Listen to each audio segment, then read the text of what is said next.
Finally જેની રાહ હતી એ વસ્તુ આવી ગઈ છે રખડતા રખડતા. ડ્રેસ નકો એડ્રેસ ક્યાં અહીંયા લોકો આવવાના તોય તે વિશે રાઈટ માટે એડ્રેસ.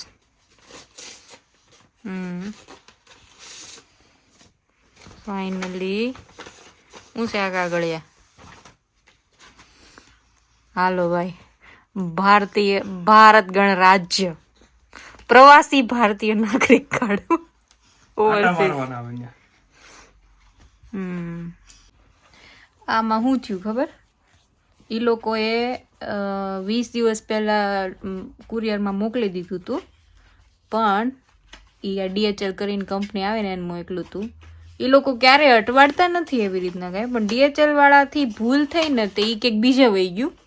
પછી ત્યાંથી પાછું આવ્યું આ બાજુ ફ્રાન્કફુટ બાજુ, ત્યાંથી પછી પાછું અટવાઈ ગયું અને પછી આજે ઠેઠ આવ્યું. ખબર નહીં હવે કેમ એવું એ લોકોએ કર્યું. એટલે મારે એક્ઝેક્ટ 3 મહિને આવ્યું મારા હાથમાં. જનરલી 2 મહિના કરતાં 1.5 મહિને આવી જાય, એની જગ્યાએ મારે ડબલ ટાઈમ લાગ્યો છે. અને એટલી આતુરતાથી વાટ જોતા હતા ને હવે મારી ઈચ્છા જ મરી ગઈ છે ઇન્ડિયા જવાની. કોણ જાણે હવે ઈચ્છા જ નથી થતી ઇન્ડિયા જવાની, પણ હવે જવું પડશે કેમ કે તાતી નથી ઈચ્છા પણ જવું પડશે. એવું જવું પડશે કેમ કે ત્યાં બધા વાટ જોઈને બેઠા છે એટલે હવે જવું પડશે. મમ્માને હવે ઈચ્છા નથી. અમે અત્યારે ગયા હતા વેદાબેનને ડૉક્ટરની અપોઇન્ટમેન્ટ હતી ને, તો અને અમારા વેક્સિનને રિલેટેડ થોડા ક્વેશ્ચન નહીં હતા, તો આવી ગયા હવે. અને ડૉક્ટરને કેવી રમતી હતું, જેવી ડૉક્ટર આવ્યો ને, જે ડૉક્ટરે આમ ખાલી હાથ પકડ્યો ને ત્યાં તો ચાલુ કર્યું રોવાનું. હવે એને સાચીને ખબર પડી જાય છે કે આ કોક અજાણ્યું વ્યક્તિ જ છે, એ આગો જાય એવું એક્સપ્રેશન આપ્યો. કોણ છે મારે સામું જ જોવે સીધી પાછી. હા કોણ છે મમ્મી કે કાંઈ સાંભળવા જ ન દે ને. એટલે જ મેં કીધું આ વખતે મેં સીધા અપોઇન્ટમેન્ટ લેતા હતા ને, તો મેં કીધું એ છે ને તમે હાજર હોવ ને એ મતલબ 3 વાગ્યા પછીની લેજો. કે હું એકલી હોઉં ને તો એ રોવે ને, મને કાંઈ સાંભળવા જ નથી ડૉક્ટર શું કહે છે નહીં. અને એ ડૉક્ટર પાછા રિપીટ ન કરે. એટલે એક તો જર્મન બોલતા હોય એટલે આપણે ધ્યાનથી સાંભળવાનું હોય. અમુક વર્ડ કંઈક મેડિકલ ટર્મમાં આવતો હોય એવો બોલી ગયા હોય તો સમજણ ન પડે, નોર્મલ હોય તો સમજાઈ જાય. પણ આજે હતા તો સારું હતું. સીધા વેક્સિનનું એવું કીધું કે તમે ઇન્ડિયાએ આપી શકો, અને ઇન્ડિયાનો મેળ આવે ને તો આવી નહીં આપી શકો એવું કીધું. એટલે એ કરી નાખશું. અને હવે જોઈએ ક્યાંની ટિકિટ લઈ. વિઝા તો આવી ગયા પણ અંદરથી હરખ જ નથી થતો. હવે એટલું લેટ થઈ ગયું ને, 1.5 મહિનો લેટ થયું છે વિઝામાં અમારે જવું હતું ને એને કરતાં. એટલે હવે ગરમી અહીંયા ફૂલ ચાલુ થઈ ગઈ હશે, એટલે હવે ખબર નહીં બહુ બીક લાગે છે જવામાં. તે સહન ન થાય મારથી. તો પાછી આંબી હું ત્યાં હતી તોય મારથી ગરમી સહન નહોતી થતી. હવે અહીંયા અમે આટલા વર્ષથી રહીએ છીએ ને, એટલે હવે અમારું ગરમી સહન કરવાની શક્તિ બહુ ઓછી થઈ ગઈ હોય. એટલે આઈ હોપ કે બહુ ત્રાસ ન પડે આને, ખાસ કરીને આપણે તો સહન કરી લઈએ. અને આ વિન્ટર બોર્ન છે ને એટલે આ લોકોને સમરમાં થોડુંક તકલીફ પડી જાય, પણ નો અધર ઓપ્શન જવું પડે એમ છે. કેમ કે હવે બધા ન્યાય વાટ જોઈને બેઠા છે. અમારી ઈચ્છાનું નથી, હવે ન્યાય લોકોની ઈચ્છાનું છે. લોકો વાટ જોઈને બેઠા છે કે આ લોકો ક્યારે આવે ક્યારે આવે ક્યારે આવે.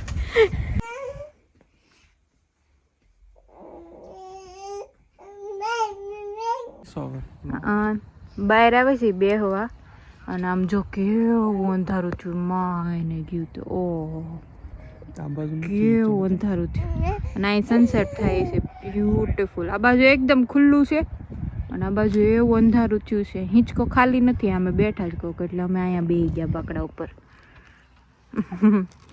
બેનને એવી મજા આવી ગઈ છે બહાર આવે ને. ના ના બંધ જ છે. હા કરતો. ઓહો સામે જો કેવો વરસાદ પડે છે, લિટરલી દેખાય છે. પડતો હોય ને એવું કેવું આમ તુફાન આવ્યું હોય ને એવી રીતે. અને અહીંયા હાલવી છે હવે. હા બહુ પવન છે. હાલો આમ વયા જાય પાછા.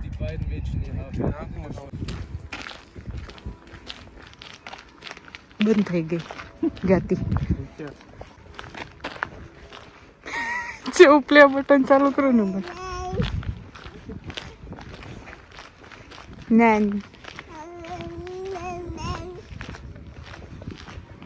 ના ના ના. જર્મનીમાં ક્યારેક છે ને સોફા ને એવું ફ્રીમાં મળી જાય. કેવી રીતે મળે? આવી રીતે જો આમ કોકને ન જતું હોય ને તો આમ બહાર કાઢી નાખે તો તમે લઈ જઈ શકો, નહીંતર પછી આ સિટીવાળા લઈ જાય. તમારે કાંઈક ન જોતું હોય ને તમે આમ ફર્નિચર કાઢી નાખો ને તમારે અપોઇન્ટમેન્ટ લેવી પડે ત્યારે એ લોકો આવીને લઈ જાય. બાકી ઘણા આમનો મેં મૂકી દે, કોકને જોતું હોય ને તો લઈ જાય. અને ક્વોલિટી થોડી ખારી છે, કોકને ગમશે ને તો એ લઈ જાય કોક એમ. એટલે અહીંયા આવી રીતના ફ્રીમાંય વસ્તુ મળી જાય ઘણીવાર સારી સારી. ઘણીવાર ક્વોલિટી A1 હોય. અને એક વેબસાઇટ છે eBay લાઈને Einzeigen ટંગ ટ્વિસ્ટર છે થોડું. તો એમાં વસ્તુ મૂકે લોકો, આપણે જોવાનું. એવું લાગે કે ઘણીવાર એમનો મેં મૂકી દીધી હોય અને ઘણીવાર થોડાક ઓછા પૈસા, 10-20 યુરોમાં 50 યુરોમાં એમ મૂકી દીધી હોય સારી મોંઘી વસ્તુ. તો એમાંય ઘણી વખત તમને ફર્નિચર મળી જાય. એટલે તમારે પોતાના ઇન્વેસ્ટ ન કરો. આપણે ઘણાને એવું હોય કે પોતાનું ઘર થાય ત્યારે અમારે નવું ફર્નિચર લેવું છે, બાકી તો હાયલા કરે. કેમ કે અહીંયા ઘરમાં ફર્નિચર નથી આપતા, ખાલી ખોખું જ હોય, કિચન ન હોય. ઘણી વખત તો તમારે તૈયાર લેવું પડે 2000 યુરોનું, 3000 યુરોનું, ડિપેન્ડ્સ તમે કેવું નખાવો છો એ. પણ અમારે આ ઘરમાં હતું તો એ ભાડામાં ઇન્ક્લુડેડ હોય. 25 યુરો મંથલી કપાય તમારે એના કે એવી રીતના. અને ન હોય તો પછી કદાચ પહેલાં રહેતો હોય ને એ ભાઈને વેચવું હોય ને તો એ તમારે ખરીદી લેવાનું. એટલે તમારે અલગથી લઈને ફિટ ન કરાવું. ફિટ કરાવવાના તે તમારે 1000 યુરો કેમ કંઈક થાય, 500 થી 1000 યુરો જેવું કિચન હોય એના પર ડિપેન્ડ કરે. તો ઓલા ઘરે રહેતા ને ત્યારે અમે 1500-2000નું લીધું હતું અને યુરોનું કિચન. પછી અમે જે આવતો હતો ને ભાઈને સેલ કરી દીધું, એવું કર્યું હતું. રાધા રાધા રાધા બોલો રાધા રાધા રાધા રાધા રાધા રાધા બોલો રાધા રાધા રાધા વેદા રાધા રાધા બોલે મારી રાધા રાધા બોલે બધા રાધા રાધા બોલે બોલો રાધા રાધા રાધા મમ્મી રાધા રાધા બોલે પપ્પા રાધા રાધા બોલે બધા રાધા રાધા બોલો બોલો રાધા રાધા રાધા દાદા રાધા રાધા બોલે દાદી રાધા રાધા બોલે બોલો રાધા રાધા રાધા બોલો રાધા રાધા રાધા ભાઈલું રાધા રાધા બોલે દીદી રાધા રાધા બોલે બધા રાધા રાધા બોલો બોલો રાધા રાધા રાધા. મામાએ છે ને પરમેનન્ટ ક્રેડલનું ડેકોરેશન કરી દીધું છે કાનું ને હવે આ સેટઅપ રહેશે તારું આપણે ઇન્ડિયા જાય ને ત્યાં સુધી. ઓકે દીકા? હા મારવાલું. Pink theme. યસ દીકા, પિંક થીમ. સિદ્ધાર્થ જાય ને પહેલાં મારે એક ફોટોશૂટ કરવું હતું તો ફોટોસ તો પાડી લીધા સિદ્ધાર્થ સાથેના. અને અહીંયા થોડુંક ખરવાઈ માંડ્યું છે પણ એકવાર બતાવી દઉં. મને છે ને આવું બધું ગોઠવીને કરવાને મતલબ ફોટોશૂટ ને એવું કરવાનું બહુ આઈડિયા આવે છે. મને એમ થાય છે કે મારે આવું ઇવેન્ટ મેનેજમેન્ટના ને એવા કામ કરવાની જરૂર છે. મને બહુ મજા આવે આવું બધું સેટઅપ કરવાનું, જે અવેલેબલ હોય ને આપણી પાસેથી ઘરમાં જ તે એનું કરીને. અહીંયા છે ને હેપી લગાવ્યું પણ અત્યારે ખરી ગયું છે. અને આ બધું જે અવેલેબલ હતું ને ઘરમાં એમાંથી જ કર્યું બધું. આ નીચે છે ને એ મારા લગ્નમાં મેં ચાદર અને ગોદડું લીધું હતું, મતલબ ઓઢવાનું પતલું આવે ને દોહર ટાઈપનું, તો એ નીચે લગાવી દીધું છે. આના મેં કેટલા યુઝ કર્યા છે, મતલબ આની ચાદરના ના ઓઢવાનું ને આ ઓશિકાને એવું મેચિંગનું હતું થોડુંક. તો આવી રીતના સેટઅપ કર્યું હતું આખું. મસ્ત ફોટોઝ આવ્યા છે. હાલો થયું નહીં પણ 2 સેકન્ડ બંધ થયું નહીં, નથી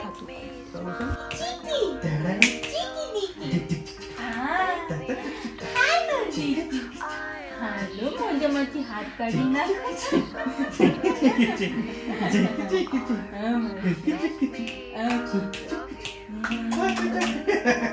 ऐसा कैसे देखती हो?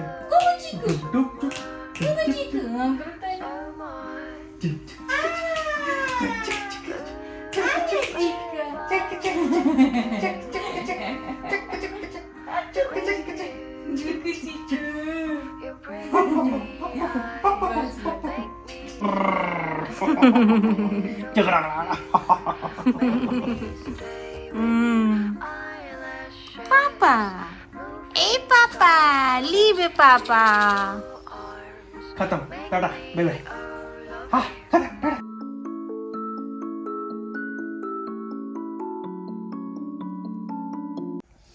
હાથનું મોજું કાઢવું છે એટલે બળ થાય ये नहीं निकले ये ठाकुर कहा था ऐसा ही चलेगा अभी जब तक ठीक नहीं होगा ऐसा ही चलेगा પાપાનો હાલ કરે છે देखना पड़ेगा પાપા બેટે કાઢી જો ને મોજું એવું કહે છે હું તો કાઢ દઉં મમ્મા ના પડે નહીં નથી કાઢવાનું નો કઢાય પાપાને પ્રેમ કરી લે જેટલો કરવો હોય એટલો સુપ્રીમ કોર્ટ માંથી ઓર્ડર લઈ આવો હા હવે જવાનું છે આપણે ઇન્ડિયા પછી મળશે પાપા સીધા ગેબુડ સ્ટાગ ઉપર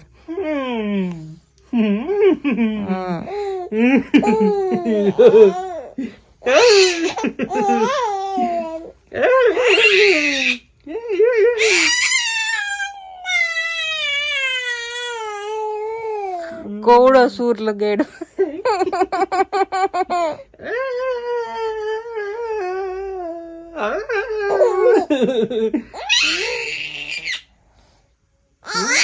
Papa, I'm gonna miss you, but we will meet very soon. I miss you too, also. Oh, I miss you, Mama, also.